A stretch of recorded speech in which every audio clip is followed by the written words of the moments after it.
बोले क्या बात देख रहे हैं आप, और हॉकी पे बातचीत हो रही है और मंसूर अहमद ने भी हमें ज्वाइन कर लिया। और मंसूर, आपको भी मुबारक, आप भी आज मुबारक का दिन लग रहा है आपका, हेड कोच बन गए।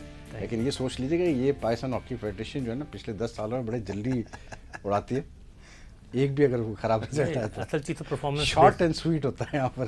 टेन्योर जो होता है नहीं, हमारे लेकिन टेन्योर असल में मंसूर में हम यही बात कर रहे थे ऑन अ सीरियस नोट कि मतलब इतने जल्दी चेंजेस करना, I don't know whether this is solution और नॉट। ये मैं पूछ रहा था ताहिर से भी और अयाज से भी, लेकिन अयाज उस वक्त कंटिन्यू कर रहे थे कि you were saying something Ayaz when we took the break, कि मतलब कैसे बोलते हैं ऑफेंसिव और डिफेंसिव हॉकी की जब हम बात कर रहे थे। देखिए, वही मैं फ़रद के बारे में बोल रहा था कि फ़रद को जितना मैं जानता हूँ और जितने हॉकी लवर्स जो हैं वो जितने उसको जानते हैं और जो जिन्होंने उसको देखा हुआ डबल एज स्वॉर्ड है, मतलब वो एक एग्रेसिव लड़का है। और वो व्हाट आई फील इज़ कि जो खुद इंसान एग्रेसिव हो तो वो हॉकी जो है वो डिफेंसिव हॉकी नहीं खेलेगा, वो एग्रेसिव हॉकी ही खेलेगा और खिलवाएगा भी लड़कों से। हाँ, अब ये डिपेंड करता है कि आपके पास जो लड़के पीछे डिफेंस में हैं वो डिफेंस में किस तरीके से परफॉर्म करते हैं। क्या इन्होंने किसी शफकत जो है, जो उनका कोच है, वो हाफ बैक रह चुका है, लेकिन आई फील इसके एक और डिफेंडर उनके साथ एक कोच होना चाहिए जो गाइडेंस दे सके उनको। मेरा ख्याल है कि शायद if I am not mistaken तो सोहेल अब्बास को भी कांटेक्ट किया हुआ है। अगर सोहेल आ जाता है तो एक प्लस पॉइंट होगा टीम के लिए कि सोहेल जो है वो आपको दो चीज़ों में गाइड कर सकेगा, एक डिफेंस में भी और दूसरा आपका पेनल्टी कॉर्नर में भी। ठीक है, तो अब ये मेरा ख्याल है कि इस वक्त हम सबको अपने ग्रीवियंसेस जितने भी हैं, जो हम एक्स प्लेयर्स हैं, उसको छोड़ के एक हॉकी को जहां चली गई है इससे ऊपर उठाना है। अब वो हम सब पॉजिटिव मोड से आएंगे तो उठेगा। हम सबको मेहनत करनी पड़ेगी। कोई ये नहीं हो सकता कि घर में बैठ के और सोचेगा ये हॉकी इंप्रूव हो जाएगी। आई थिंक सो हमें आउट ऑफ द बॉक्स सोचना पड़ेगा, आउट ऑफ द बॉक्स हमें काम करने पड़ेंगे। यही एक तरीका है वहीद वापस आने का, वरना इस तरीके से टॉक शोज़ होते रहेंगे। वो हॉकी जिस तरह आप कहते हैं कि बस अब टीवी पे ही देख लो कि जी ओलंपिक्स जीते थे और एशियन गेम्स जीते थे और वर्ल्ड कप। ये मैं बता दूं अयाज कि ये टॉक शोज़ भी इसलिए ज़रूरी है इस वक्त कि ये टॉक शोज़ की वजह से भी हॉकी पे लोगों का इंटरेस्ट रिटेन रहता है। जी बिल्कुल, वरना जो हालात चल रहे हैं हॉकी के, वो ये हालात हो चुके हैं कि बिल्कुल लोग भूल ही चुके हैं हॉकी को। लेकिन ताहिर, जो सबसे इम्पोर्टेंट क्वेश्चन है, because you have been working with the junior team for a while now, under 18 से आपने काम किया है, ये जो लड़के अभी खेल रहे हैं सीनियर टीम वगैरह में, इनको भी आपने देखा हुआ है। अब वेरी ऑनेस्टली, क्या इस वक्त जो ये 60 का लॉट जो बुलाया गया है ट्रायल्स में कैंप के लिए, और उसके अलावा जो हमारे लड़के हैं, क्या ये do we have that talent Tahir के, मतलब हम ये कह सकते हैं कि एक अच्छी टीम बन सकती है और ये टीम जो है बेहतर रिजल्ट ला सकती है? वहीद भाई, जहाँ तक टैलेंट की बात है तो मैं इस बात से मुझे कभी भी शक नहीं रहा कि पाकिस्तान में हॉकी का टैलेंट नहीं है। लेकिन जो क्वेश्चन मार्क चीज़ रही है मेरे लिए एज ए कोच, जिसको मैं बड़ा डीपली रिसर्च करने की भी कोशिश की है, वो है कि क्या हम इस टैलेंट को उस तरह पॉलिश या रिफाइन कर पाते हैं जिस तरह करना चाहिए। अगर हम इनको बेहतर तरीके से जो वर्ल्ड की बेस्ट प्रैक्टिसेस हैं उनको यूटिलाइज करते हुए अच्छे तरीके से पॉलिश करें तो मैं बिलीव करता हूं कि पाकिस्तान की हॉकी वापस वहां पे आ जाएगी जहां पे हर पाकिस्तानी उसको देखना चाहता है। लेकिन अगर हम टैलेंट को रिफाइन ना कर पाएं, पॉलिश ना कर पाएं, जो कि हम कोचेस की ड्यूटी होती है, टीम मैनेजमेंट की ड्यूटी होती है, और बाद में हम ये कह दें कि टैलेंट नहीं है, हॉकी खत्म हो रही है, तो फिर उस वक्त सबसे ज्यादा अफसोस होता है। सो टैलेंट में कोई शक नहीं है। अगर हम इस टैलेंट को बेहतर तरीके से पॉलिश करने में कामयाब हो जाते हैं, इनको क्वालिटी प्लेयर्स डेवलप करने में कामयाब हो जाते हैं, तो मैं बिलीव करता हूं कि पाकिस्तान की हॉकी जो है वो वापस आ जाएगी इंशाल्लाह किसी एक दिन जहां हम इसको देखना चाहते हैं। ताहिर, यहाँ पर एक इम्पॉर्टेंट चीज़ ये है कि आपको अंडर 18 आपके पास टीम थी और आप शायद ऑस्ट्रेलिया भी लेके गए थे इनको, if I am not mistaken, और वहाँ पर अंडर 18 के लड़कों को कोई उनके क्लब से खेल भी रहे कुछ लड़के वहाँ पर, लेकिन आपने एक कंडीशन रखी थी कि आपके जो लड़के होंगे वो कंसिडर नहीं होंगे for the senior team. Is that right? उसमें थोड़ी सी करेक्शन वहीद भाई। एक तो ये जो अभी अंडर 18 बनी उसको कामरान अशरफ लीड कर रहा था। ओके, ठीक है। उससे पहले वाली जूनियर टीम मेरे पास थी, वो आपके पास, और वही लड़के जो हैं ऑस्ट्रेलिया में खेल रहे हैं। वो भी एक अच्छा फैसला है उनके लड़कों को जो कम्पिटिटिव हॉकी है, हाई पेस हॉकी है, वो खेलने का मौका मिले और अल्टीमेटली ये पाकिस्तान का फ्यूचर बनेंगे आने वाले कुछ सालों में। तो मुझे लगता है कि एक अच्छा काम किया है पाकिस्तान हॉकी फेडरेशन। मंसूर, आपको जूनियर टीम आपके हवाले की गई है। जूनियर टीम बहुत इंपॉर्टेंट हर सेंस में, क्योंकि एक सप्लाई लाइन उसको समझा जाता है कि जी यहाँ से जो है लड़के आएंगे आपके पास सीनियर सेलेक्टर्स के पास देखने के लिए। तो आप कितने इन टच रहे हैं पाकिस्तान हॉकी के साथ लास्ट ईयर्स? एक तो ये मैं आपको बता चलूँ कि ताहिर ज़मान मैंने 2000 में इकट्ठे ज्वाइन की थी Pakistan team as a official. फिर मैं यूएसए में रहा, उनकी टीम के साथ रहा, फिर मैं बांग्लादेश की टीम के साथ रहा, फिर जो गोल कीपिंग कैंप्स चलते रहे पाकिस्तान में शॉर्ट टर्म में, उनके साथ मैं अटैच रहा। और करंटली क्या वीडियो अपना जो मैचेस हम टीवी पे भी देखते रहे, ट्रायल्स भी देखते रहे, नेशनल चैम्पियनशिप भी देखते रहे, कायदे गोल्ड कप भी कस्टम ने कराया, वो भी हम देखते रहे। तो इस लिहाज से टच तो हैं, इसमें कोई इतना प्रॉब्लम नहीं है। लेकिन ताहिर की बात से मैं एग्री करता हूँ कि असल जिम्मेदारी कोच की है। टैलेंट हमारे पास है, हम उसको पॉलिश नहीं कर पाए या ग्रूम नहीं कर पाए, या किस एंगल तक हमको ले जाना चाहते थे जहाँ हम नहीं ले पाए। तो ये सारी चीज़ें हम दोबारा मैं फेस करूँगा, ताहिर ने पहले फेस की हैं, अब मैं फेस करूँगा। तो हमें थोड़ा सा इसमें हार्ड और टफ जाना पड़ेगा, थोड़ी ग्रास रूट लेवल पे ज़्यादा मेहनत करनी पड़ेगी और हमें बहुत ज़्यादा टाइम देना पड़ेगा इसको। और ये कहें कि अब बगैर टाइम के हो जाएगा या बातों से हल हो जाएगा, यह मसला नहीं है। और दूसरा है कि ये हमारी एक अटैम्प्ट है, और ख़ासकर मेरा खुद इंटरेस्ट था जूनियर में। हॉकी जूनियर की टीम लूँ, उसको डेवलप करूँ। फिटनेस का मैटर है, मेंटल टफनेस एंड स्ट्रॉन्गनेस है, जो हमारे स्ट्रॉन्ग पॉइंट्स हैं हमारी टीम के, हमारे प्लेयरों के, और जो हमारे वीक पॉइंट्स हैं उनको कंबाइन किया जाए, उसका एक सोल्यूशन बनाया जाए, और इन द एंड एग्जीक्यूट जो है वो प्लेयर्स ही करते हैं। तो ये सारी चीज़ों का एक अमल है। फिर मेरे साथ सकलैन है, मोहम्मद उस्मान है, रेहान भट्ट हैं, और भी नई सिलेक्शन कमेटी आई है। तो सकलैन और रेहान भट्ट जो है, जो अभी लास्ट 5 गेम्स हुए थे उसमें ये दोनों गए थे वाइट टीम के साथ, और वो टीम जीत के उससे पहले वो पाकिस्तान वाइट मेरे पास थी, और ताहिर ज़मान की टीम से इनसे मेरे जूनियर सीनियर का एक टेस्ट मैचेस भी हुए थे लाहौर में, वो भी एक अच्छा साइन। लेकिन अगेन आपसे मेरा मंसूर यही सवाल है कि आपने एक्सेप्ट तो कर लिया ये, लेकिन आपको पीएचएफ ने कोई टाइम लिमिट दिया है कि 1 साल 2 साल 3 साल कितने साल? वो तो एक्चुअली देखें, ये जो आप कह रहे हैं ये पैटर्न है यूरोप का, 2 साल का एग्रीमेंट। हमारा क्यों नहीं है पैटर्न? हाँ, हमारा है परफॉर्मेंस बेस्ड।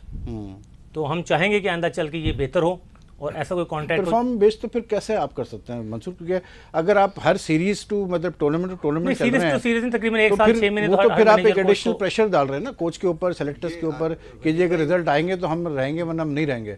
जैसे भी ताहिर ने कहा कि अंटिल के अनलेस की कोई लॉन्ग टर्म प्लान ना हो 2-3 साल का एक कोच के पास या फॉर दैट मैटर सेलेक्टर्स के पास, तो फिर आप कैसे वो टैलेंट को पॉलिश करेंगे? जूनियर में थोड़ी स्पेस होती है, सीनियर का कैटेगरी डिफरेंट होती है, वो हाई परफॉर्मेंस होती है। आप इंटरनेशनल में कंपटीशन कर रहे हैं, टूर्नामेंट से बाहर हो जाते हैं, क्वालिफायर राउंड्स खेलने पड़ते हैं। जूनियर में थोड़ा वैक्यूम ज्यादा है इसका, वहाँ टूर्नामेंट कम है, जूनियर वर्ल्ड कप है। आप ऐसे वक्त में जूनियर को संभाल रहे हैं जबकि लास्ट जूनियर वर्ल्ड कप में हमारी टीम खेल भी नहीं पाई। बिल्कुल ठीक है, जो कि एक बहुत बड़ा उनको just like the senior team कि हमारी सीनियर टीम ओलंपिक्स और वर्ल्ड कप नहीं खेल पा रही है, उसी तरह हमारी जूनियर टीम वर्ल्ड कप नहीं खेल पाई।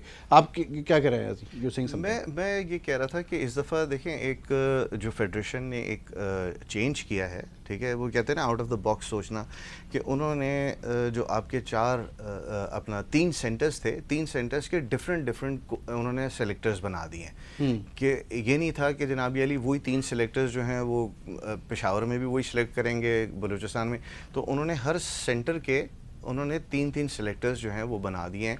कि हो सकता है कि शायद एक कोच जो है या एक सेलेक्टर जो है वो जो कोयटा में जिसको लड़के को देखा है वो अच्छा लड़का होगा, वो जब पेशावर गया तो उसने कहा यार नहीं, ये कोयटा वाला इतना अच्छा नहीं था, पेशावर वाला ज़्यादा बेहतर है, तो आपने उसको छोड़ दिया।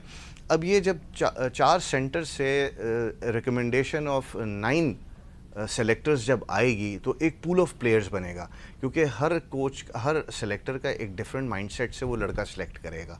तो ये एक अच्छा इकदाम है फेडरेशन का कि उन्होंने 9 सेलेक्टर्स रखे हैं। KPK में उन्होंने 3 रखे, लाहौर का उन्होंने Tahir is one of the members जो लाहौर पंजाब को देखेगा। फिर सिंध और बलूचिस्तान में इन्होंने अपना कमर इब्राहिम और मोहम्मद अली वगैरह को रखा है।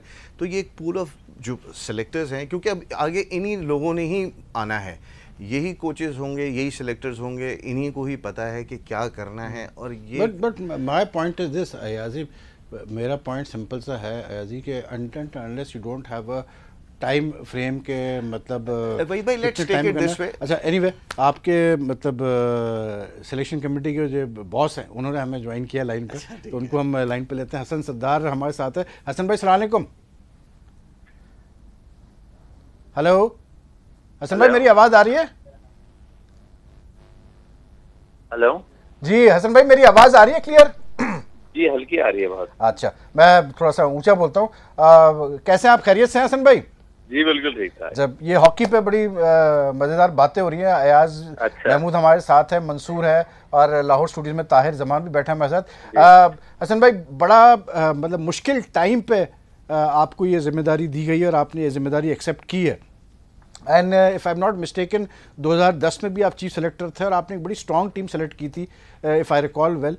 जो बेस्ट अवेलेबल प्लेयर्स थे वो सिलेक्ट होके गए थे वर्ल्ड कप में। आपकी अच्छा, 2010 में हसन भाई आप उस वक्त भी चीफ सेलेक्टर थे और मुझे याद पड़ता है आपने बहुत एक स्ट्रॉन्ग टीम सेलेक्ट की थी वर्ल्ड कप के लिए, जो इंडिया में वर्ल्ड कप हुआ था। वो टीम भी अनफॉर्चुनेटली अच्छी तरह परफॉर्म नहीं कर पाई और जब वो वापस आई तो बड़ा लोगों को डिसअपॉइंटमेंट हुई। अभी जो आपने ये चैलेंज एक्सेप्ट किया है, आपको लगता है हसन भाई कि अभी हमारे पास वो लड़के हैं जो 2010 से बेहतर थे? नहीं, मेरा नहीं ख्याल कि 2010 में उसमें तो अच्छे बहुत बड़े खिलाड़ी थे। सोहेल अब्बास थे, एग्जैक्टली, ज़ीशान अशरफ वगैरह सारे थे। जी हाँ, सीन थे, बड़े वेल एक्सपीरियंस प्लेयर थे। हमने उनको रिकॉल भी किया था, फिटनेस भी उनकी अच्छी थी, रेहान भट्ट थे। और लेकिन अनफॉर्चुनेटली उस वक्त कोई टीम को सही खिलाया नहीं गया और काफी इसमें प्रॉब्लम्स आई हैं हमारे जो खेल का अंदाज था। लेकिन इस दफा हम सब बैठ के शाबाश हैं, मैं हूँ, अयाज हैं, फिर शहनाज शेख साहब हैं जिनको के लास्ट इनिंग में इंडिया को जीते थे, वो जो हमारी टीम थी अभी रिसेंटली चैंपियंस ट्रॉफी में। लेकिन ये सब चीजें जो है हम इकट्ठे करेंगे सारे इंशाल्लाह, और कुछ प्लानिंग है हमारे जहनों में सबके, जो कि एक टेबल पे लाके उस पर हम फाइनलाइज करेंगे। असल में जो सबसे इम्पॉर्टेंट चीज़ है वो ये है कि जाहिर सी बात है, चाहे सेलेक्टर हो या टीम मैनेजमेंट हो, आप लोगों को टाइम चाहिए होता है। मतलब अगर आज आपको फॉर एग्जांपल कोई लड़के नज़र आते हैं नए 4-5 जो आप समझते हैं कि हाँ ये 1 साल बाद या 1.5 साल बाद ये लड़के पॉलिश हो सकते हैं, तो सेलेक्टर्स को भी टाइम की ज़रूरत पड़ती है। तो PHF से आपने मतलब उन्होंने कोई टारगेट दिया आपको, या आपने उनको कोई टाइम फ्रेम दिया है कि जी मुझे इतना वक्त चाहिए सिलेक्शन कमेटी को अगर आप चाहते हैं कि ये टीम फिर से खड़ा हो? देखिए, मेरे नहीं ख्याल सिलेक्शन कमेटी को कोई वक्त चाहिए होता है, क्योंकि हम तो बेस्ट लॉट लेंगे। ठीक है। अगर आप जूनियर की बात करें, अगर आप ग्रास रूट की बात करें, असल सिलेक्शन तो वो है। ठीक है। हमें जो टैलेंट ढूंढना है, असल सिलेक्शन कमेटी का ये नहीं है कि हमें 25-30 लड़के हों और जो सीनियर की टीम में बनती रहेगी। लेकिन असल जो हमारा है वो जूनियर और जूनियर से नीचे जो लेवल है, ओके, उनको हमने पिक करना है, और ग्रास रूट लेवल पे जो है बच्चों को वो हमने ऊपर लाके उनको कैंप में डालना है जूनियर्स के, ताकि वहां से उनकी ग्रूमिंग हो और फिर देन वो सीनियर टीम में जगह बना सकें। अभी जो फिलहाल लॉट है उसमें ही हम बेस्ट आउट ऑफ इट निकाल रहे हैं, जिसमें जूनियर्स भी हैं, सीनियर्स भी हैं, और वो लड़के भी मिक्सचर है। बिल्कुल बिल्कुल जी। अच्छा हसन भाई, अब जो हॉकी हो रही है जाहिर सी बात है बहुत चेंज हो गई हॉकी। मतलब जिस ज़माने आप लोग खेलते थे और मतलब पाकिस्तान तकरीबन हर टाइटल पाकिस्तान के पास ही आता था, लेकिन अब हॉकी चेंज हो गई है, 4 क्वार्टर का गेम कर दिया है, फास्ट हो गई है बहुत ज़्यादा, ऑफसाइड रूल ख़त्म, रोलिंग सब्स्टिट्यूशन आ गया है। तो अभी जो हॉकी खेली जा रही है, आप जो अभी की हॉकी देखते हैं, आपको क्या लगता है कि अब आसान है, हॉकी आसान हो गई है आप लोग के वक्त से, या अब तो मुश्किल हो गई है? फास्ट हो गई है, और फास्ट हो गई है। नो ऑफसाइड रूल जैसे हैं, अगर नहीं आपको तो आपको बड़ा ग्राउंड मिलेगा। फास्ट हो गई है गेम, ज़्यादा स्टैमिना की और जरूरत है। डिफेंस जो है वो काफी खुल गया है, गोल होने के चांसेस, जो कि FIH का भी उनका ये था कि ज्यादा गोल हो, अट्रैक्शन हो, अट्रैक्शन तो गोल ज्यादा हो। बिल्कुल, तो वो चीज तो अभी हो रही है। ऐसा जैसे हम 84 ओलंपिक्स के सेमीफाइनल 1-0 ऑस्ट्रेलिया जैसी टीम थी, और दोनों अटैकिंग थे, उनके भी 5 फॉरवर्ड से खेलते थे हम भी, और गोल हमारे 1-0 हुआ। बिल्कुल, तो इस तरह भी जो है वो उस जमाने में होता था। लेकिन अब जो है थोड़ा सा अटैकिंग ज्यादा हो गई है। वो डिफेंसिव खेलते हैं यूरोपियन, और हमें एडवांटेज मिलना चाहिए इस एग्जैक्टली क्योंकि हमारे एक तो फॉरवर्ड लाइन पे हम डिपेंड करते हैं। हमारी जो है वो बॉडी स्विफ्टनेस, बॉडी डॉजेस बहुत अच्छे हैं, तो हम एक नेचुरल वो हमें मिलता है बॉडी को जो हमारे, तो वो हम अटैकिंग के ज्यादा अच्छे हैं। हम उल्टा चले गए। हमने जितने भी पिछले टूर्नामेंट देखे हैं, हम डिफेंसिव पे आ जाते हैं। डिफेंसिव तो हमें रहना ही नहीं चाहिए ना, हम तो इतने डिफेंस में अच्छे कभी भी नहीं रहे। हमारे स्टॉपेज वीक है, हम वीक हैं वैसे फिजिकली, उनके गोरों से यूरोपियन से हम थोड़ा वीक हैं फिजिकली। तो हमें तो अटैकिंग जो हमारा जो स्ट्रेंथ है वो तो फॉरवर्ड लाइन है। हमें अटैक पे रखना चाहिए हमें गेम, और जाहिर है पीछे तो अपनी जगह है, लेकिन ये अटैकिंग हमें गेम रखनी चाहिए। ठीक है हसन भाई, एक आखिरी सवाल आपसे ये कि अभी जो टीम गई थी खेलने वर्ल्ड हॉकी लीग में, उसमें कुछ सीनियर प्लेयर्स को ड्रॉप कर दिया गया था क्योंकि वो फॉरेन लीग्स वगैरह खेल रहे थे। तो आप लोगों ने क्या पॉलिसी रखी है कि मतलब अभी जो आप लोग एशिया कप के लिए तैयारी करेंगे, उसमें ये सारे प्लेयर्स कंसिडर होंगे जो नहीं भी गए वर्ल्ड हॉकी लीग में? जी हाँ, बिल्कुल बिल्कुल, मेरी तो इनसे बात हुई है, शहबाज से भी और प्रेसिडेंट साहब से भी।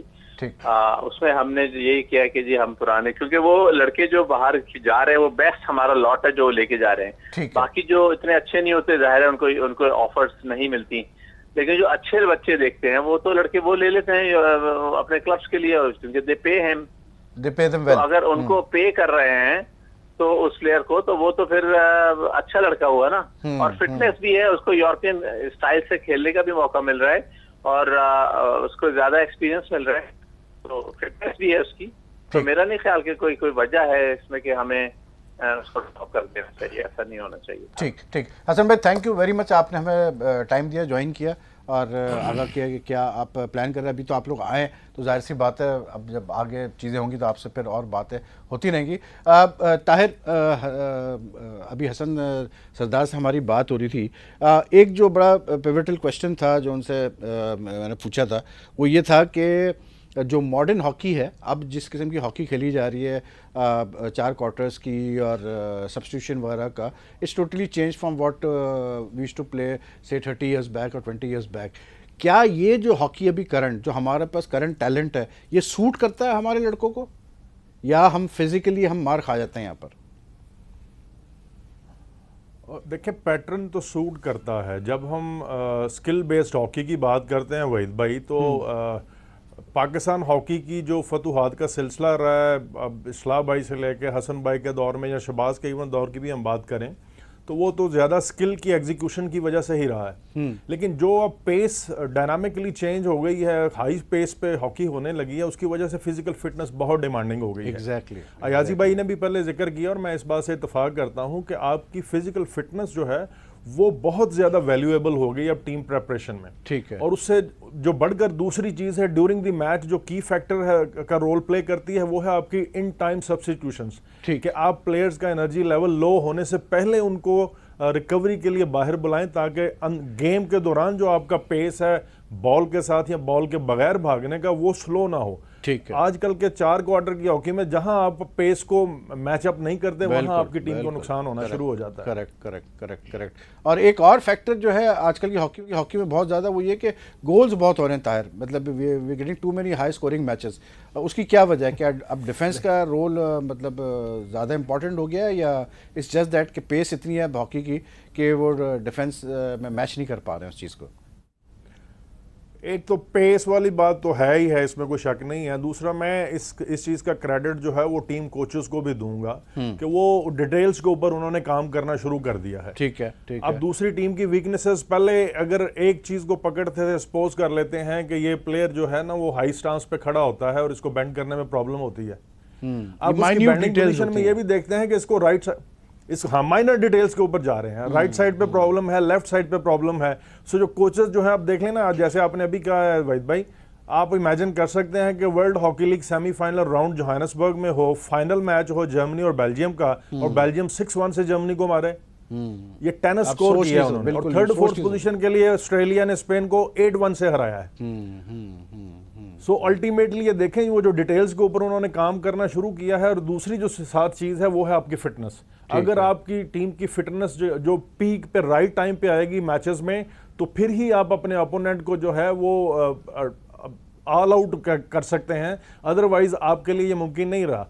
सो अल्टीमेटली मैं ये कहना चाहता हूं कि फिजिकल फिटनेस जो है वो बहुत ही वाइटल रोल प्ले कर रही है आजकल की high pace hockey. Exactly Mansoor, जो डिटेल्स की बात हो रही है, यानी जो डिटेल्स की बात हो रही है, क्या हमारे जो कोचेस होते हैं जो मतलब वो इतना अटेंशन पे करते हैं मंसूर डिटेल्स पे? क्योंकि बिल्कुल बात मुझे वजन नज़र आता है ताहिर की बात में कि इतनी फास्ट पेस अब हॉकी हो चुकी है कि जो गोल्स हम इतने कंसीड कर रहे हैं, अभी वर्ल्ड हॉकी लीग में हमने इतने गोल कंसीड किया है, जनरली जो हम गोल्स कंसीड करते हैं दैट मींस हम काम नहीं कर रहे अपने डिफेंस के ऊपर प्रॉपर्ली। तो हम इतनी डिटेल में काम करते हैं नहीं। ताहिर की बात से मैं एग्री करता हूँ कि हमारा होमवर्क इतना स्ट्रॉन्ग नहीं जितना यूरोपियन का है, लेकिन प्रॉब्लम कहाँ आ रही है, जो प्लेयर कम्बिनेशन और जो कोच अंडरस्टैंडिंग है ना, वो लैक कर रही है। या अगर कोच ज़्यादा स्मार्ट है या फास्ट है तो प्लेयर्स को पिक नहीं कर पा रहा। तो दोनों की जब तक पेस एक नीचे नहीं आएगी ना, उसमें फ़र्क पड़ेगा। और जो आपने बात की ना कि हॉकी की हमारा डोमेस्टिक स्ट्रक्चर डिफरेंट है, तो कोच को तो पहले आधा टाइम लगता है प्लेयर को 1 2 3 6 महीने साल डोमेस्टिक स्ट्रक्चर से वापस लाने का, फिर उसको कैंप ट्रेनिंग में कन्वर्ट करता है, फिर उसको इंटरनेशनल हॉकी में, तो वो जो टाइम पीरियड है वो बहुत शॉर्ट हो जाता है। दूसरा ये कि जो हम पहले जिसे गलती कहते हैं डिफेंस में छोटी मिस्टेक होगी, अब वो मिस्टेक नहीं है, वो गोल है। अब वो पहले मिस्टेक्स होती थी, फुल बैक लेफ्ट हाफ ने कवर कर ली, गोलकीपर ने अटेम्प्ट ले ली। अच्छा, जो इस टूर्नामेंट में मुझे प्रॉब्लम नजर आई है वो ये नजर आई है कि वो जो गोलकीपर की अंडरस्टैंडिंग डिफेंस के साथ थी, वो कोऑर्डिनेशन कहीं नजर नहीं आया, जिससे बड़ा गोल स्कोर हो गया। गोलकीपर डिपेंड करता है अपनी फ्रंट डिफेंस पे, फुल बैक हाफ पे, और वो डिपेंड करते हैं गोलकीपर पे। तो इतना बड़ा जो मार्जिन हुआ है, हालांकि ऑस्ट्रेलिया के भी मार्जिन हुए हैं, लेकिन वो हाई क्वालिटी थी। लेकिन हमारे जो गोल हुए उसमें डिफेंस की मिस्टेक्स और गोलकीपर की अंडरस्टैंडिंग नजर नहीं आ रही थी। अगर वो अंडरस्टैंडिंग होती तो वो गोल रुक सकते थे। हनीफ भाई थे हमारे साथ। हनीफ भाई का कहना ये था, हनीफ भाई और अहमद आलम ने हमारे साथ प्रोग्राम किया था। हनीफ भाई का कहना ये था कि अगर मैचेस अगर आपने देखे हो तो उसमें ये चीज़ भी आपको नज़र आएगी कि हमारे फॉरवर्ड्स ने चांसेस भी बहुत मिस किए। डिफेंस तो हमारा भी खेल ही रहा था, लेकिन हमारे फॉरवर्ड्स, उनके फॉरवर्ड गोल कर रहे थे, हमारे फॉरवर्ड जो ऑफेंसिव पे गोल नहीं कर पा रहे थे, मिसिंग बहुत ज़्यादा हो रही थी। वही प्रॉब्लम ये आ रही, देखें जब फिटनेस आपकी स्ट्रांग होती है ना, तो आपकी मिस्टेक भी गुड में कन्वर्ट हो जाती है, आपकी ड्रिल कंप्लीट होती है।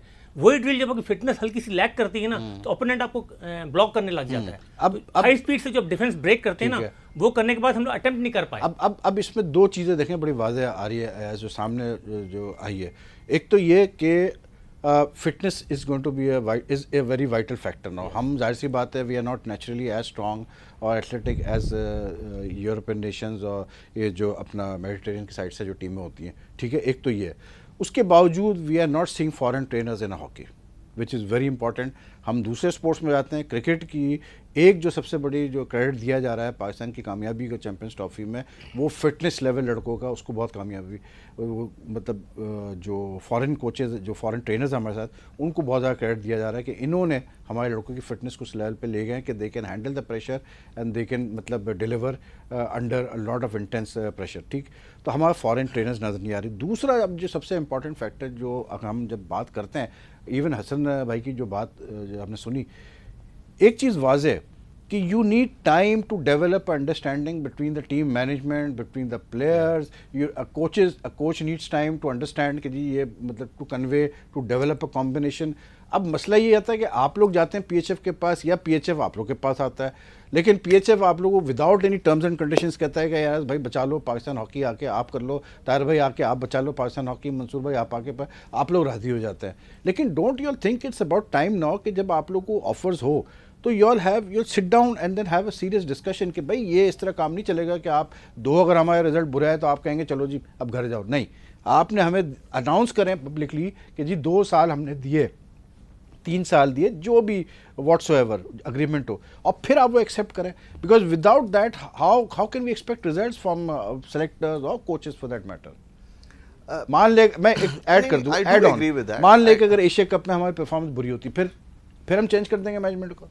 देखिए, मैं अब अगर आप इजाज़त दें तो मैं कहूँ कि देखिए अब इजाज़त है आपको, सिलेक्शन कमेटी, कोच मैनेजमेंट, हाँ सिलेक्शन कमेटी, कोचेस, ये तो एक मतलब आपने कितने चेंज कर लिए, सारे चेंज हो गए, ठीक है।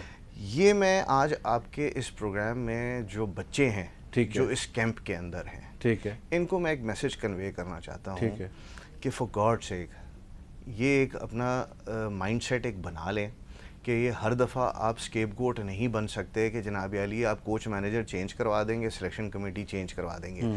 you've got to work hard, आपको दिन रात एक करनी पड़ेगी।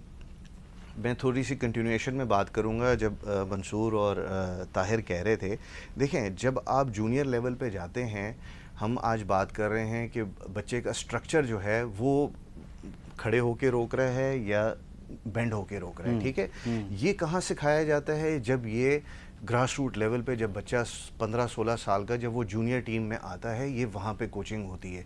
वहाँ पर कोचेस वो होने चाहिए जिनकी अपनी बेसिक्स जो है इतनी स्ट्रांग हो और वो बच्चे को वो बेसिक्स सिखा सके। आई थिंक ताहिर जो बात कर रहा था, ताहिर ये बात कर रहा था, that is analysing the opposition team, not our own team. वो कह रहा था कि हम डिफेंस, जब दूसरी टीम की डिफेंस को एनालाइज नहीं करेंगे कि उनकी क्या वीक एरियाज है, क्या स्ट्रेंथ्स है, तो हम टैकल कैसे करेंगे? सर वही वीक एरियाज आपके पास भी है ना। हाँ बिल्कुल है, वही वीक एरियाज आपके पास भी है ना। अब आज हम यहाँ बैठ के अगर डिस्कस कर रहे हैं कि जी डिफेंडर जो है वो बेंड डाउन नहीं कर रहा, तो वो बच्चा अगर 25-26 साल का होकर बेंड डाउन नहीं कर रहा, तो उसको जब वो 16 साल का था वहाँ पे कौन से कोचेस थे जिसको उसने ट्रेन करके इस दर तक पहुँचाया है? वाई वॉन्ट, मतलब वहाँ पर उसको क्यों नहीं ट्रेन किया गया कि बेटा ये आपकी एक वीकनेस है, आपने इसके ऊपर काम करना है। और ये बच्चों को, अगेन ये मैसेज मेरा बच्चों को जाना चाहिए। एक तो कोचेज़ ने आपको ट्रेनिंग कराई, जब हमारा ज़माना था तो हम क्या करते थे कि जो हमें कोचेज़ ने करा दी, कोचेज़ ने बताया कि यार अयाज़ आपकी ये एक वीकनेस है, ठीक है। अब वो क्या हुआ, आधा घंटा मैं पहले गया एक मैच से, जो हमारे प्रैक्टिस ट्रेनिंग सेशन है, आधा घंटा पहले जाके मैंने अपनी वीकनेस पे काम स्टार्ट कर दिया। क्या वो बच्चे वो काम कर रहे हैं? एक्स्ट्रा टाइम दे रहे हैं हॉकी को, मेहनत कर रहे हैं? ये तो है कि कोच मैनेजर साथ गए, प्लेयर्स साथ गए, उन्होंने जनाब अली वो जो 2-2.5 घंटे का किया वो किया। आर दे डूइंग एक्स्ट्रा अपना मेहनत ऑन दैट और not? Right, will come back to that. I have to take a break. Break का वापस आते हैं तो वी हैव मंसूर अहमद, अयाज महमूद, ताहिर तमाम और हॉकी के मामला पे हम बात कर रहे हैं, तो ब्रेक लेते हैं, ब्रेक के बाद वापस आएंगे।